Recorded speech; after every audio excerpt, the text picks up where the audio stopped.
À présent, l'image du jour au Gabon, c'est celle du premier Conseil des ministres en l'absence du président Ali Bongo, normalement seul habilité à convoquer un Conseil des ministres. Mais hier, la Cour constitutionnelle a modifié la loi fondamentale pour faire face, écrit-elle, à l'indisponibilité temporaire du chef de l'État. L'opposition parle d'un coup de force constitutionnel. Jean-Gaspard Ntoutoumali, bonsoir. Vous êtes donc cadre du parti d'opposition l'Union nationale. Vous êtes également ancien porte-parole de Jean Ping, ex-rival d'Ali Bongo à la présidentielle. Est-ce que vous pouvez nous expliquer ce soir pourquoi est-ce que vous parlez de coup d'État juridiquement?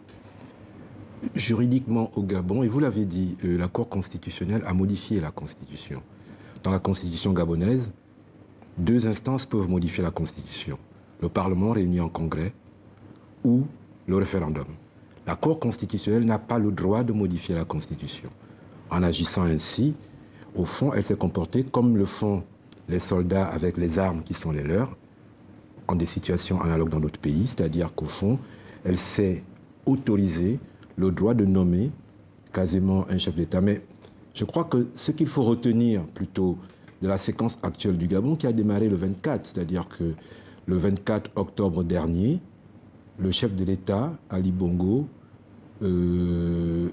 a disparu des écrans radars. Alors, pardonnez-moi, avant de revenir donc, à l'état de santé du chef de l'État, la présidente de la Cour constitutionnelle, Madame Boransuo, qu'on voit à l'écran, indique qu'elle a le droit légalement d'introduire une disposition provisoire. Elle parle d'une disposition provisoire. Aucun article de la Constitution gabonaise, aucun, ne donne droit à la Cour constitutionnelle, et encore moins à Madame Boransuo, parce que j'ai envie de lui dire que la Constitution, ce n'est pas son petit cahier d'amis où elle retire ou ajoute des copains. Qu'est-ce que vous reprochez exactement à la présidente de la Cour constitutionnelle? À elle, je ne lui reproche rien, sinon de trop s'exprimer dans la presse, ce n'est pas son rôle. Mais à la Cour constitutionnelle, je reproche de s'être autorisée à modifier la Constitution. Si le législateur avait prévu que la Cour pouvait modifier la Constitution, il l'aurait inscrit dans la Constitution.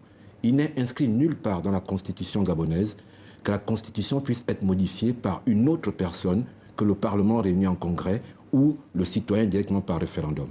Donc elle n'a pas le droit de le faire. Et il n'y a pas de modification temporaire d'une loi, pire d'une constitution. Ça montre bien le degré de légèreté avec lequel les personnes ou s'expriment ou agissent dans notre pays. C'est donc la raison pour laquelle vous parlez de coup d'État constitutionnel. Selon vous, est-ce qu'il y a actuellement vacance du pouvoir au Gabon? Moi, je vais poser la question, mais je vais vous répondre. Depuis le 24 octobre, qui dirige le Gabon? Chaque pays est dirigé par un chef d'État. Depuis le 24 octobre, qui dirige le Gabon? On ne le sait pas. On ne le sait pas. Il y a vacances. Le Premier ministre a saisi la Cour constitutionnelle pour dire à la Cour constitutionnelle l'exécutif ne fonctionne plus, les institutions ne fonctionnent plus parce que le chef de l'État n'est pas là. Voilà, je rappelle que le chef de l'État est toujours hospitalisé en Arabie Saoudite, à Riyad. C'est vous qui nous l'apprenez. D'après les informations que nous avons obtenues de la présidence gabonaise. Les Gabonais ne le savent pas. Vous savez, la présidence gabonaise, du moins les fonctionnaires de la présidence de la République au Gabon, ont dit à la presse et à la population que le chef de l'État était en train de travailler, qu'il allait mieux et qu'il travaillait.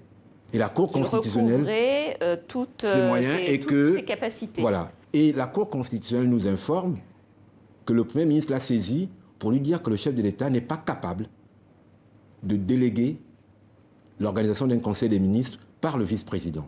C'est-à-dire qu'au fond, le chef de l'État est en incapacité. La vacance vient de ce que le Premier ministre a saisi la Cour pour dire à la Cour « Nous n'avons pas de chef d'État, nous ne pouvons plus fonctionner ». Au Gabon, il y a deux notions. La Constitution dit, dans son article 13, s'il y a vacance de la présidence de la République pour quelque cause que ce soit, ou alors on n'a pas vacance, ou on a vacance. De mon point de vue, il n'y a pas de notion d'indisponibilité, fût-elle temporaire, non. La Constitution gabonaise parle d'empêchement définitif, donc les deux causes d'intérim, c'est la vacance pour quelque cause que ce soit, ou alors l'empêchement définitif. Concrètement, aujourd'hui, dans la situation dans laquelle se trouve le Gabon, quelle solution est-ce que vous préconisez? J'aurais été à la Cour constitutionnelle. J'aurais suggéré aux sages de la Cour la chose suivante. Le Premier ministre saisit la Cour pour dire que le chef de l'État est aux abonnés absents. Pour quelque cause que ce soit, il en a donné certainement les causes, mais nous ne les connaissons pas. C'est son état de santé. Vous savez, lorsqu'on organise une élection présidentielle au Gabon, il y a une commission médicale qui est désignée par la Cour constitutionnelle pour s'assurer que les candidats sont en situation de pouvoir exercer leurs fonctions. J'aurais suggéré, si j'étais à la Cour, que cette même commission médicale soit nommée, qu'elle soit envoyée à Riyad et qu'elle dise à la Cour si oui ou non le chef de l'État gabonais est en capacité d'exercer ses fonctions.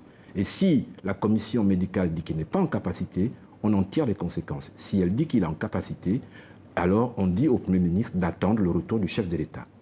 Dernière question, on n'a pas de nouvelles précises actuellement de l'état de santé du président Ali Bongo. Nous encore moins que vous.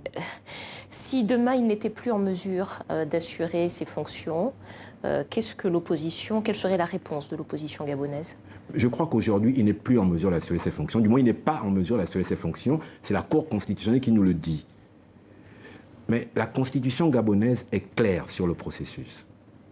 Dès lors que la vacance est constatée, la Cour constitutionnelle désigne le président du Sénat qui prête serment pour organiser les élections entre 30 et 60 jours.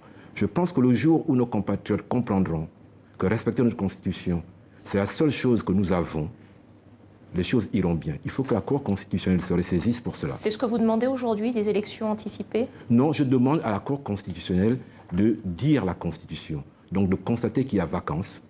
Une fois qu'elle a constaté qu'il y a vacance, de désigner l'intérimaire, qui est le président du Sénat. Le reste se fera tout seul. Jean-Gaspard Ntoutou-Mailly, cadre du parti d'opposition d'Union nationale, ancien porte-parole de Jean Ping, ex-rival du président Bongo à la présidentielle. Merci d'avoir répondu à nos